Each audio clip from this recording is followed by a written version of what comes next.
Your film is now ready to be shown.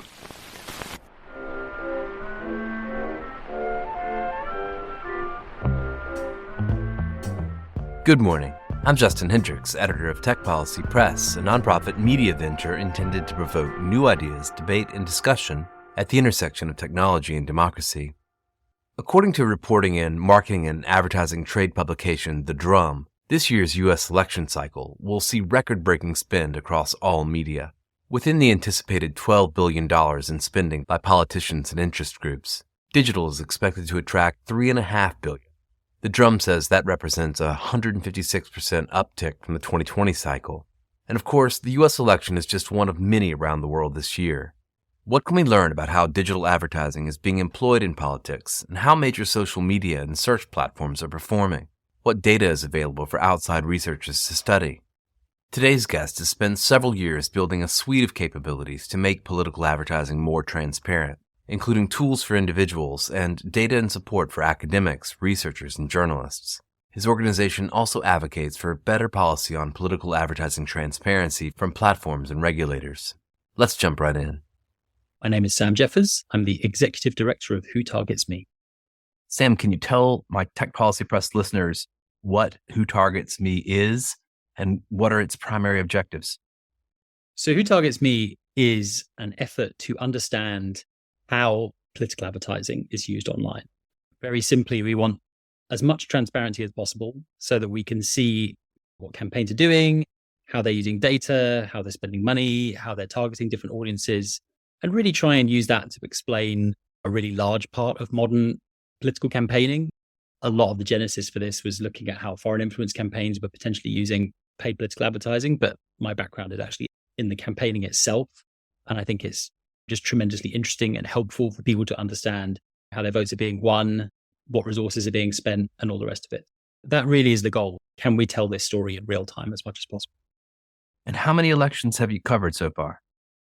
That is a very good question. I think it's a lot. So if you were to count most Western elections since 2017, that would be your number, but I would have lost count at this point. I mean, and even this year, I've lost count.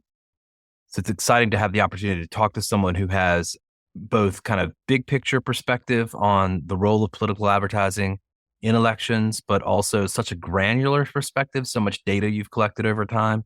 Can you talk about how you do that? How do you get the data that you put in your databases?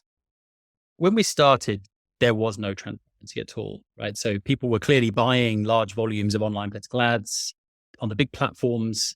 There was just no data about it available whatsoever. So the only way to get going was to start crowdsourcing it. And we built a browser extension, the sort of very first version of the Who Targets Me browser extension for the 2017 UK general election, which was called on very short notice. It was what we call a snap general election.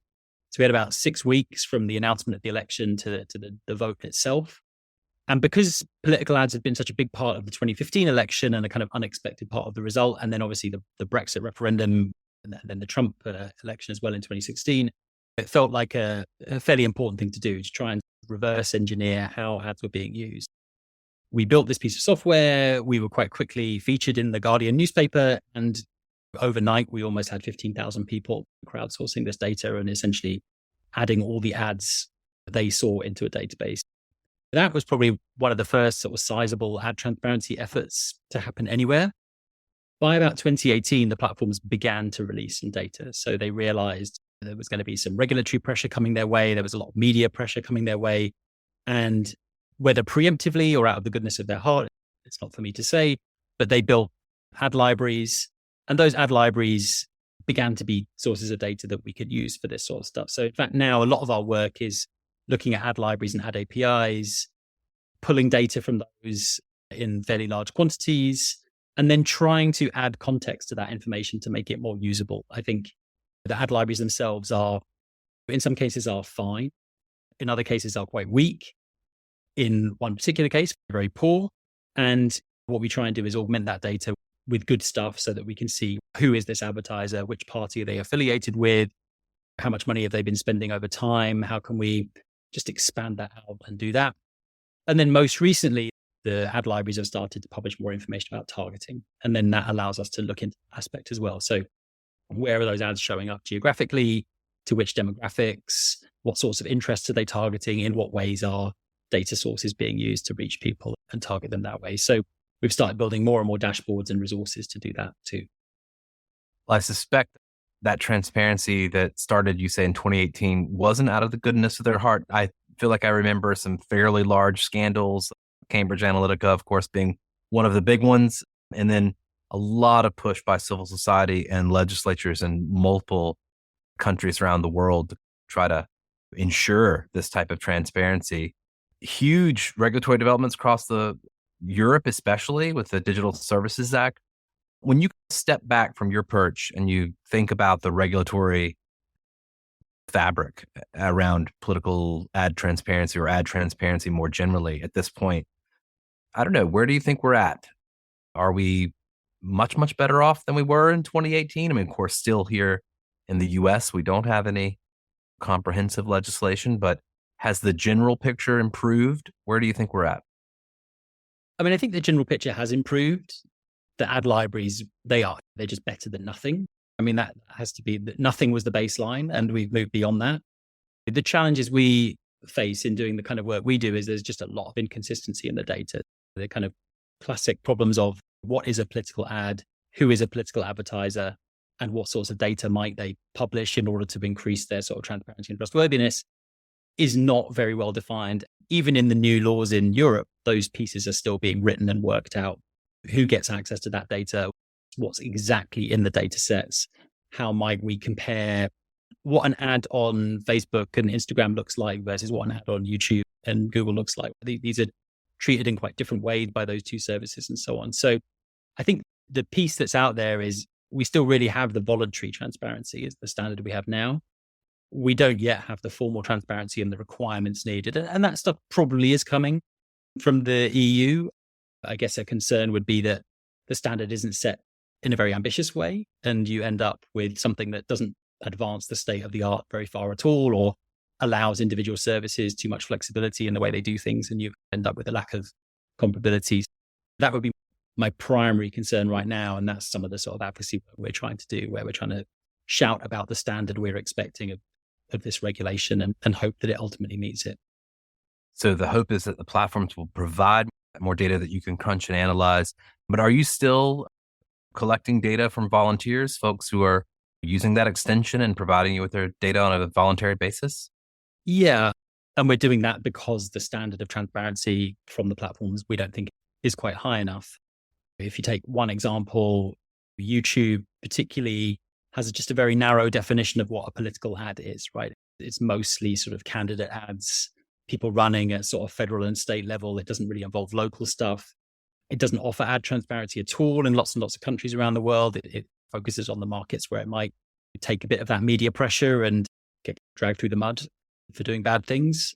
So we do try and offer, now a browser extension that goes beyond the original scope, which was Facebook ads, and now includes essentially all the platforms where paid political ads are allowed to run. And again, we think we do that because, again, Twitter's ad transparency is really sketchy.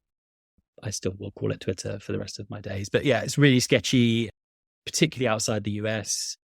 The UK has obviously left the European Union. That means it doesn't get any of this regulation that Europe is now providing, and therefore gets no ad transparency at all. It isn't considered a market that's worth publishing this stuff. But yeah, so we've been using the browser extension really as a sort of a way of trying to exemplify what we're looking for, gather some data and so on. And yeah, we love listeners of this podcast to stick it on their computer and leave it there for election season. We'll certainly put a link in the show notes. Speaking of Europe, speaking of the Digital Services Act, would love to delve a little bit into what you've learned under that new regime, and then just query you a little bit on how some of the things that you're learning about political advertising relate to the concept of systemic risk in the DSA. I mean, it's still early days, I think, for precisely what systemic risk means when we think about especially politics and democracy. But what are you learning there? It's a really interesting problem, right? So as you say, systemic risk, in inverted commas, doesn't have a clear threshold associated with it. There are different people have different interpretations of that. Some people think it's fine to have a really broad interpretation of what systemic risk is, so that people can raise all sorts of different queries and questions and do it that way. Other people think, oh no, you have to know what the threshold is in order for it to, it has to have some kind of real world impact or some kind of knock-on effect. We were looking particularly in Germany, where we have a lot of browser extension users, the prevalence of what's quite well known, at least in Europe, disinformation campaign called Doppelganger, which is where Russia seemingly had been buying quite a lot of advertising, running all sorts of other efforts as well to try and influence politics in Germany and France mainly. But we were seeing lots of ads popping up, and these ads would look a bit like newspaper cartoons. They would have a sort of caption and an illustration or whatever, and then say a bunch of stuff about Ukraine or a bunch of stuff about what's going on in Israel, Palestine. And they would pop up a new page. They would run 50 euros worth of ads. The page would get shut down by Facebook. On they would go. And so what we were looking for in the browser extension data was like the prevalence, like how often do these ads actually appear to real people? Because if you go into the ad library data and add up, the numbers get very big very quickly. Suddenly you can say, okay, maybe 30 to 40 million Germans and French people were exposed to these ads. And that sounds like a lot. I mean, that's a third of the population, combined population of both countries or something. When you actually look at the browser extension data, like the prevalence, the number of people who actually see this stuff is fantastically lower, at least in our estimates. And the number of people who might see one ad is, I can't remember, it was 0.2% or something. Like, again, we've got a full blog post on, I remember the number off the top of my head, but essentially compared to other forms of political advertising and compared to advertising in general, the chances of you seeing one of these ads, finding the message compelling, being persuaded by it, it's just hard to say, right? So the question around systemic risk is almost like we don't know enough. One data set tells us this is a very big problem with a very big number associated to it. A different way of looking at the data says probably not very high prevalence, not very many people exposed to it. And then we have another problem is we just have no idea what influence that has, what actual impact it has. I suppose the argument we were making in that blog post is all of these things are perfectly valid in terms of ways of looking at it, but how you actually judge whether you've hit that systemic risk threshold. And of course, then the counter arguments you'll get from platforms about whether or not that's happened. Will just be a kind of open problem for quite a long time. It seems to me that in all cases, you can say we did our best to mitigate these problems. The prevalence was low. Other people will say, no, this is very bad. You let 3,000 pages pop up and run ads and you didn't seem to be able to stop it. The burden of proof around systemic risk is going to be a really interesting question, and how it develops over the next years is going to be the big thing. I guess that raises a kind of bigger question about your data set and the extent to which it may help people generally study the efficacy of political advertising, whether it works, whether it does shift opinions, whether it does on occasion tip elections. There's the old Wanamaker's rule, the idea, what did he say? Something like, I know I'm wasting half my ad budget, but I'm not sure which half. I mean, are we any closer to solving that, at least within the context of politics, or getting to a science of efficacy? I'm not sure we're massively closer. Some of the transparency stuff, some of the experiments people run has definitely moved some of the science forward on what persuasion is, how it works, and so on. A lot of it then seems to be based on quite shifting sands. You'll have a platform where lots of people are paying attention for a period of time and fashion moves on and people move to another place. Things go from text and image-based advertising being effective to everyone suddenly doing lots of video everywhere and all that sort of stuff. So it's a funny one. Just the complexity of people's media consumption and environments makes proving the impact of any single piece of communication just incredibly hard. And I think in that sense, one of the things I'm hoping work like the stuff we're doing, it puts you in a direction of saying, well, we just need to do better at sort of sampling content, getting people to volunteer and say, look, this is my information environment. This is what I see. These are my opinions over time. I would love to be in a position where we could build really good panels of users of these sorts of tools across lots of countries and be able to say, okay, this is what it looks like in Hungary versus the US versus Germany versus Austria versus Spain, and really do that type of work. I think we know so little about at this point in terms of into the complexity of people's, what they consume, what they read, what they find engaging, what they dismiss, what they ignore. That's a big and challenging project, but I think that is actually probably more helpful in the end around questions like systemic risk than access to data, for example, and just trying to get hold of big platform data sets. I think we have to get better at sampling stuff from the outside and looking through people's eyes from the kind of worm's eye view rather than the top down stuff. I want to turn to the US because I know you're following the US election closely. And certainly we're, at the moment that I'm talking to you, almost a month out from the final day of voting. What are you learning about political ad targeting for the 2024 elections, especially for the major campaigns for president? What types of things are you observing that are novel in this cycle? Interestingly, the political ad market hasn't really changed that much this cycle versus 2020 or 2022. The policies of the platforms are largely the same. The product offerings are quite similar. There's not that much new. I mean, obviously, Twitter unbanned political ads, and some certainly on the right of politics seem to be using X again for kind of advertising. But it's not that different. I suppose the thing that I'd say has changed is that the campaigns are behaving a bit differently. I mean, I think certainly for the last several cycles, the Democrats just do better at digital in a kind of very kind of formal sense. They run a more professional outfit.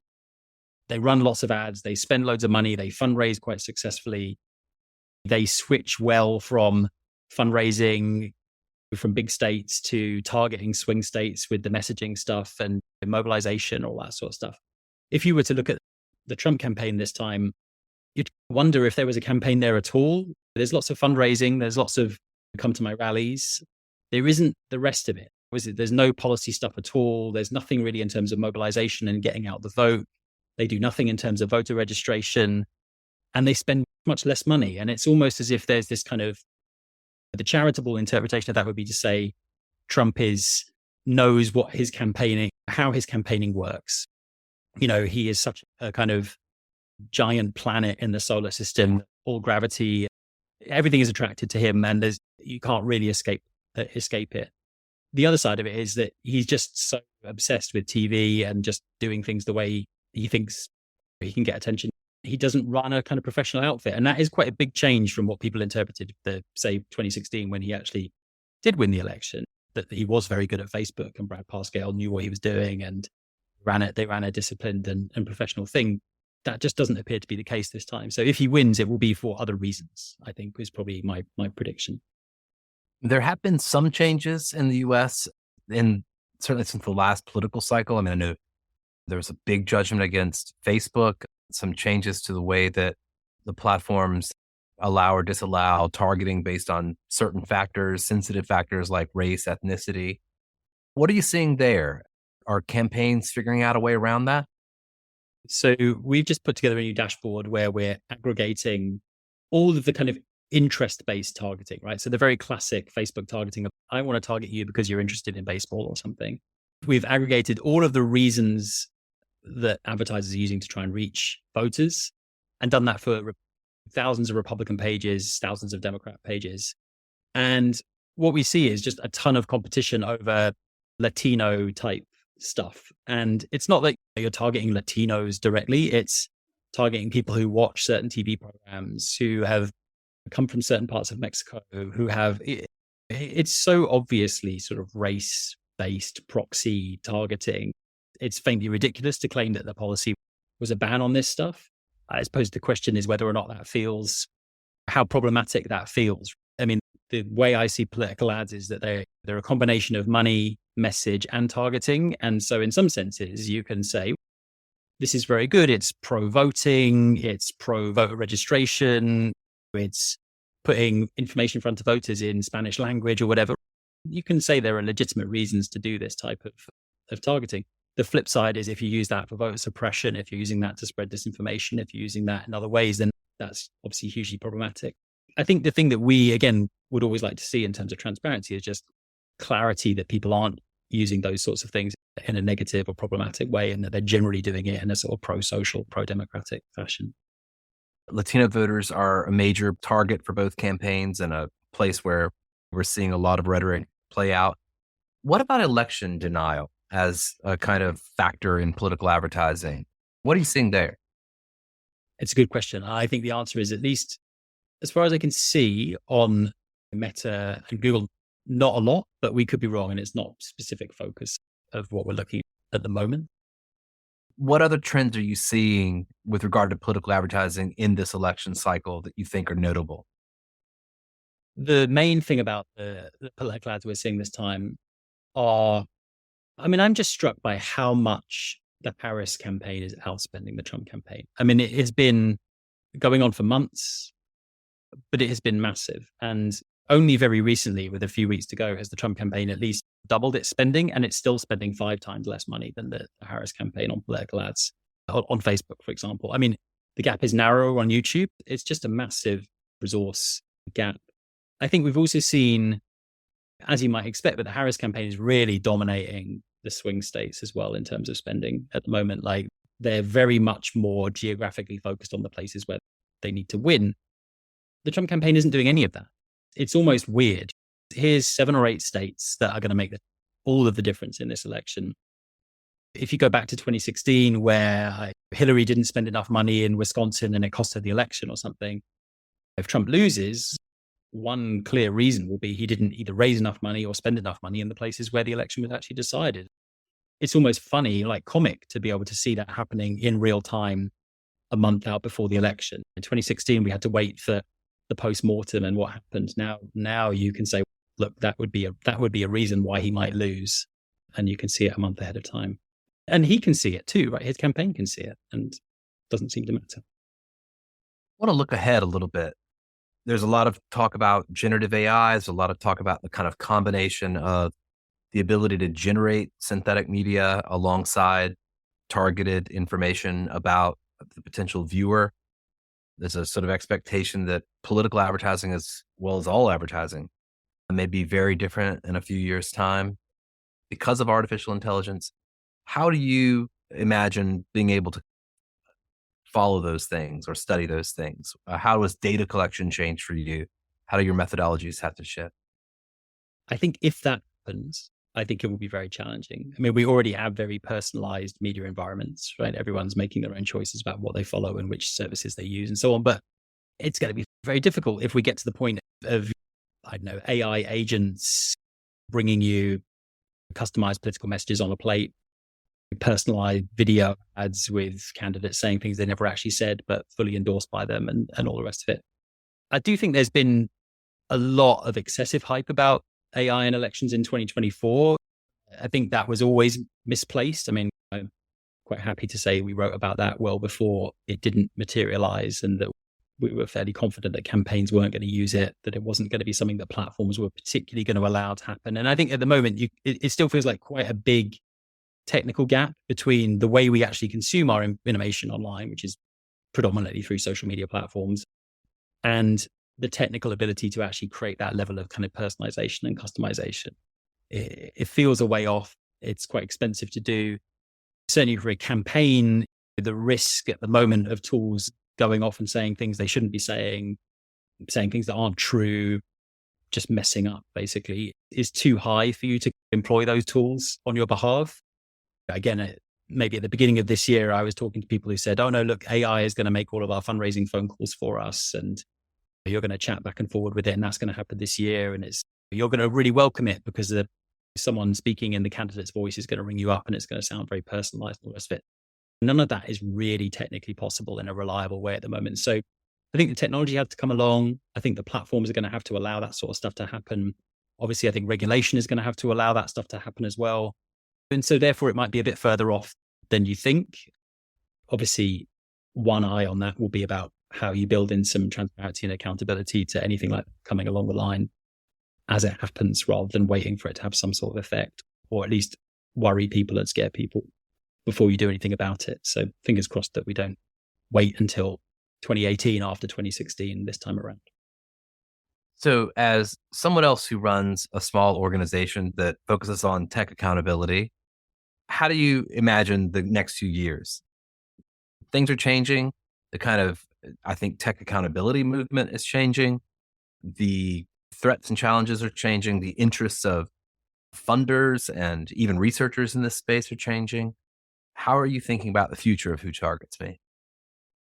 it comes at an interesting time because obviously we've had a very busy year with lots of elections and one very big election still to come, where in some senses for us it's been relatively easy for us to talk about the sorts of issues that we're interested in. We can talk about them both from the, as you say, the sort of tech accountability perspective, but predominantly we're talking about those as just part of modern election campaign coverage. And I think, it's been a kind of positive shift this year in a way, has been watching reporting about technology and elections move from being a kind of curious tech story where people might explain it like, oh, maybe this is interesting, to just having normal political reporters understand how to talk about this stuff and see it as a routine and modern part of political campaigning. That is a good thing. That may mean that more of this just moves into journalism over time and moves out of organizations like ours. And in some senses, that's actually a success on our part if it does that. I think we would like to see it move more as well into people who regulate elections and who monitor elections. So we would like to see those election commissions and people, international organizations who look over elections, build the capability to read this data and to understand what's going on and to use it in their own assessments of whether elections are being fairly fought and think about how you might tweak rules to improve that in future. So I think that's still a big gap and we would like that to happen. And I think we would like to be part of that, where we can say, look, we provide data and insights and so on about what's going on. And we've worked in such a variety of countries at this point with different electoral systems and different media environments and all the rest of it. We've worked in countries as small as Montenegro with half a million inhabitants and only a couple of 100,000 voters, all the way up to Brazil and the US with enormous populations and massively complicated things. I think that would be a really good outcome here, is to normalize it into the space it probably should be in, which is it being about elections, maybe more than it just being about technology.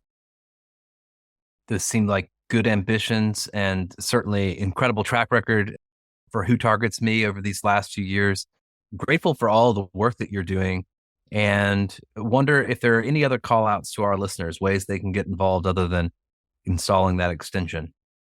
We have a few resources that might be of interest to people. So obviously, as you say, the browser extension is one. We have a website, which is at trends.whotargets.me, which is dashboards for over 50 countries where we're tracking all of the political parties and all of their online ad spending in all of those places. We have now added some content summarization into that as well. It will translate the ads into English. It will summarize that content. You can look at weekly snapshots of what people have been saying in their ads and so on. So that's useful for the comparative politics types out there, or just let's just see what they've been saying without having to look at 3,000 of their ads, that sort of thing. We're also in the process of building some new tooling that allow you to run experiments on social media platforms. We're very interested in things like labeling, algorithmic ranking, these sorts of things. And because we've got a technology and tooling background, we're interested in seeing, okay, do these literacy interventions actually work? What happens if we change this, do that? How do people perceive this sort of content versus this sort of content? And so we're trying to run some initial panel studies about and just understand what people see and how they respond to it without necessarily having to go through platforms, right? We've seen what happens when you go to platforms for permission to do certain types of studies, how difficult they make access, those sorts of things. So we're looking to find a way to make that easier for a wider range of researchers to do. I assume there's a lot of data for any academics who are listening who might like to ring you up. We welcome emails, yes. Sam Jeffers, Who Targets Me, thank you so much for taking the time to talk to me today. Thanks, Justin.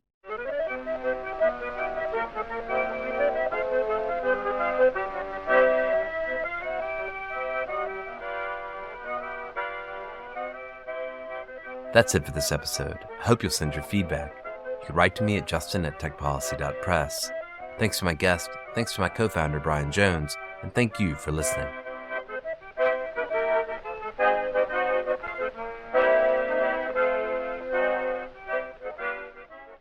Tech Policy Press.